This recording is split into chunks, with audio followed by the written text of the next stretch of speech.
दोस्तों, अगर कोई इंसान सिर्फ भ्रष्ट और झूठे लोगों को मार रहा हो तो क्या वह विलन है या एक टूटी हुई न्याय व्यवस्था का नतीजा?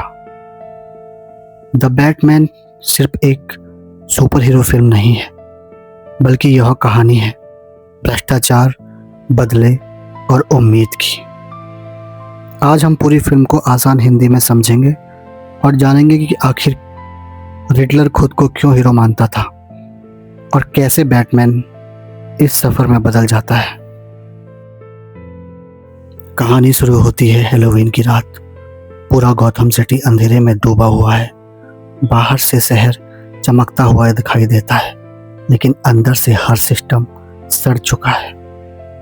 इसी रात गॉथम के मेयर डॉन मिचेल की एक रहस्यमय सीरियल किलर द्वारा हत्या कर दी जाती है। उस किलर का नाम है द रिडलर। लेकिन रिडलर बाकी सीरियल किलर जैसा नहीं है। वो हर हत्या के बाद बैटमैन के लिए एक पहेली छोड़ता है, जैसे वो चाहता हो कि बैटमैन भी उसके साथ मिलकर इस शहर को सच देखे। उधर 2 सालों से बैटमैन रातों में अपराधियों का शिकार कर रहा है। लोग उसे हीरो नहीं बल्कि अंधेरे का डर मानते हैं। लेकिन यह केस उसकी जिंदगी बदलने वाला था। अगले ही दिन पुलिस कमिश्नर की भी हत्या हो जाती है। इस बार रिडलर एक ऐसा पेन ड्राइव छोड़ता है जिसमें मेयर की एक लड़की अनिका के साथ तस्वीरें होती हैं। जांच उन्हें आइसबर्ग लॉन्ग लॉक ले जाती है, जहां गॉथम का अंडरवर्ल्ड सांस लेता है। यहाँ बैटमैन की मुलाकात होती है पेंगुइन और सेलिना केल से।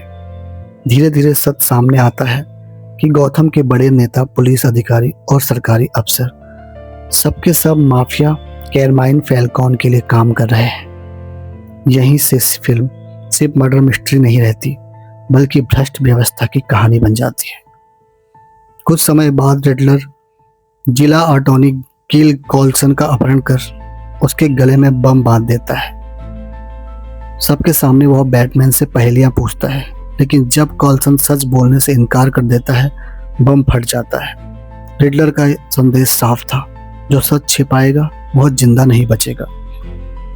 बैटमैन और गॉर्डन जांच करते हुए एक बड़े ड्रग रैकेट तक पहुंचते हैं। उन्हें लगता है कि पेंगुइन मुखबिर है, लेकिन एक खतरनाक कारतूस के बाद पता चलता है कि असली गद्दार कौन है। इसी बीच सेलिना को अपनी दोस्त एनिका की लाश मिलती है। उसकी हत्या भी इसीलिए हुई क्योंकि उसने गलत लोगों का सच जान लिया था।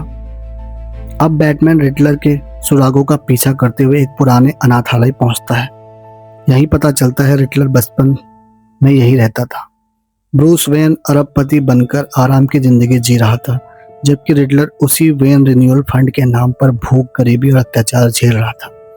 यहीं से उसके अंदर गौथम के अमीर और भ्रष्ट लोगों के खिलाफ नफरत पैदा हुई। इसी दौरान अल्फ्रेड एक लेटर बम में घायल हो जाता है। फिर ब्रूस को पता चलता है कि उसके पिता थॉमस वेन ने अपनी पत्नी मार्था के अतीत को छुपाने के लिए फैल्कॉन की मदद ली थी, लेकिन फैल्कॉन ने पत्रकार की हत्या कर दी और बाद में थॉमस और मार्था वेन को भी मरवा दिया। ब्रूस की पूरी जिंदगी हिल जाती है। फिर सेलिना बताती है कि कैरमाइन फाल्कॉन उसका असली पिता है। उसे पता चलता है कि एनिका की हत्या भी फाल्कॉन ने करवाई थी। वह बदला लेने निकलती है, लेकिन बैटमैन उसे रोक देता है। पुलिस फाल्कॉन को गिरफ्तार कर लेती है, लेकिन बाहर निकलते ही रिडलर दूर से स्नाइपर राइफल से उसे मार देता है। कुछ देर बाद रिडलर खुद पुलिस के सामने सरेंडर कर देता है। उसका असली नाम होता है एडवर्ड नेस्टन। वह एक फॉरेंसिक अकाउंटेंट था जिसने पूरी जिंदगी भ्रष्टाचार देखा। उसकी नज़र में गौथम के असली अपराधी वे लोग थे जो कानून की कुर्सी पर बैठकर जनता को लूट रहे थे। मेयर, कमिश्नर, जज, नेता, माफिया सब एक ही सिस्टम का हिस्सा थे। हिटलर मानता था अगर कानून अंधा हो जाए तो इंसान को खुद न्याय करना चाहिए।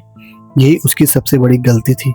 वह न्याय नहीं बदला लेने लगा, और जब न्याय बदले में बदल जाता है तो इंसान हीरो नहीं रहता, आतंकवादी बन जाता है।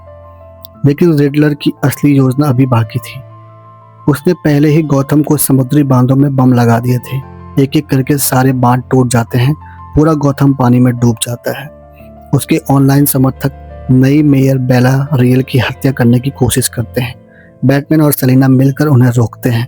इस बार बैटमैन सिर्फ अपराधियों को नहीं मारता बल्कि हजारों लोगों की जान बचाता है, उन्हें अंधेरे से निकालकर रोशनी की ओर ले जाता है। यही ब्रूस समझ जाता है कि यह सिर्फ वेंजेंस नहीं बन सकता, उसे लोगों के लिए होप बनना होगा। यही इस फिल्म का सबसे बड़ा संदेश है। फिल्म खत्म होने के बाद हमें अरखम असाइलम का एक छोटा सा सीन देखने को मिलता है। रिडलर अपनी जेल की कोठरी में अकेला बैठा होता है। तभी बगल वाली सेल से एक रहस्यमयी कैदी उससे बात करता है। वह हंसता है, रिडलर को सांत्वना देता है और कहता है कि जब दुनिया तुम्हें ठुकरा दे तो एक दोस्त हमेशा मिल ही जाता है। यह कैदी आगे चलकर जोकर निकलता है। एक छोटा सा सीन साफ इशारा देता है कि भविष्य में गौथम का सबसे खतरनाक गठबंधन बनने वाला है, जोकर और रिडलर।